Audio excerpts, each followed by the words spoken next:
അസ്സലാമലൈക്കും. റംസാൻ മുബാറക്. ഇന്ന് ഞാൻ ഹെൽത്തി ആയിട്ടുള്ളൊരു ജ്യൂസാണ് കേട്ടോ, പഞ്ചസാര ഒന്നും ചേർക്കാതെ. ഇത് ഈത്തപ്പഴമാണ്. ഈത്തപ്പഴവും ബദാമും അണ്ടിപ്പരിപ്പും കൂടി പാലിൽ അടിച്ചിട്ട് ഉള്ളൊരു ജ്യൂസാണ്. ഒട്ടും പഞ്ചസാര ചേർത്തിട്ടില്ല. ഇതെല്ലാം കൂടി ഒന്ന് അടിച്ചെടുത്തിട്ട് ആണ് ഞാൻ ജ്യൂസാക്കി എടുത്തത്. ഈത്തപ്പഴം തന്നെ നല്ല മധുരമുള്ളതാണ്.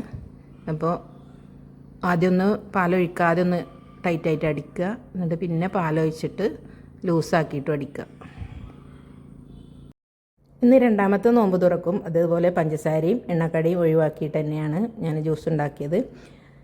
നല്ല ആശ്വാസമായിരുന്നു കേട്ടോ. ഇന്നലെ നോമ്പ് തുറന്ന് ക്ഷീണവും കാര്യമൊന്നുമില്ല. തറാവി നിസ്കരിക്കാനൊക്കെ നല്ല സുഖം ഉണ്ടായിരുന്നു. മറ്റേ നമ്മൾ എണ്ണക്കടിയും അതുപോലെ പഞ്ചസാര ചേർത്തുള്ള ജ്യൂസ് കുടിച്ചാൽ മയക്കായിരിക്കും, ഒരു തളർച്ച ഉണ്ടാവും. ഇതൊന്നുമില്ല, നല്ല സുഖം ഉണ്ടായിരുന്നു.